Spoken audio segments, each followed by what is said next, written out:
Good morning. Welcome back to Ladybug Grace Daily Devotional Edition. And if you hear a little motor, that's not anything but a cat on my lap. So today is Tuesday, March 3rd. Still doing the tablet version of this. I haven't found it yet. So today's message is facing our fear. Hi. You can see the cat.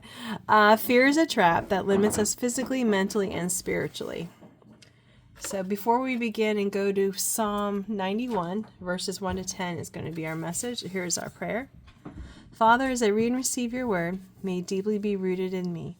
So when difficulty comes, it'll be your word that encourages and strengthens me. Amen. So we're going to go to Psalm 91, verses 1 to 10. Here's verse 1. Those who live in the shelter of the Most High will find rest in the shadow of the Almighty. This I declare of the Lord. He alone is my refuge, my place of safety. He is my God, and I am trusting him. For he will rescue you from every trap and protect you from the fatal plague. He will shield you with his wings. He will shelter you with his feathers.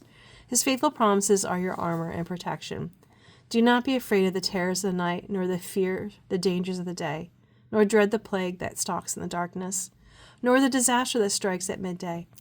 Though 1,000 fall at your side, though 10,000 are dying around you, these evils will not touch you.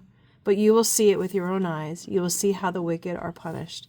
If you make the Lord your refuge, if you make the Most High your shelter, no evil will conquer you, no plague will come near your dwelling.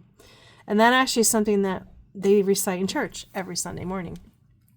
I do know that. So you can see it's 6:46 in the morning. I'm a little late doing this. I just didn't want to get out of bed this morning.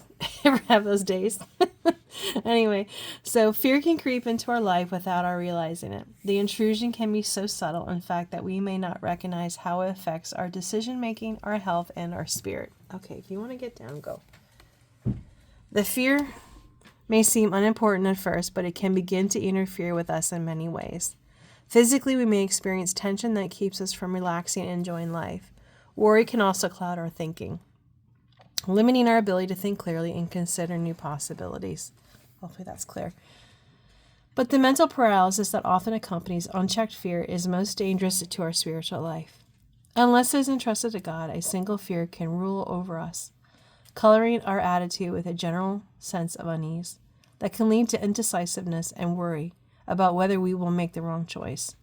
Then we feel trapped, as we may try to avoid doing anything that might add to our anxiety. Consequently, we stop growing as Christians and can also find ourselves hindered in our work and family life. There are times when we all experience fear. That's part of being human. But if we allow ourselves to be paralyzed by worry, we cannot place complete trust in God and follow him wholeheartedly. Ask the Lord to reveal places where anxiety is holding you back and to help you address them. So, fear is natural, like they said. We all go through it. We all have it. But I can say that I'm not lacking in fear. However, when I know as my faith has gotten stronger, I don't fear as much as I used to, and I especially don't fear man. What I do fear, I guess it may be fear, is I saw one thing recently as a video, and it was talking about how things are going to change again in this world, and how it's going to limit our ability to do things if we don't get the mark. That concerns me. And I never even thought about that. Like, everything's digital. Digital this, digital ID, digital currency, digital. So you won't be able to use cash anymore. I'd have to say that is the one fear I do have until we go through, because how are you going to survive if you can't have a job? Those are the things that go through my mind. But again, ask the Lord but if we allow ourselves, we cannot put complete trust in God and follow him wholeheartedly. After I saw that video, I gave it to him. And it concerns me still. I have to say it is in my mind. But I know he will protect us. He will take care of us somehow, some way. We are always, always taken care of. Personal story. I have to board Champ now during the day. I have to take him to doggy daycare. I was so concerned because I had gone a couple times and they told me a dog at a year old, he has to be neutered, or it's more money because they have to treat him differently.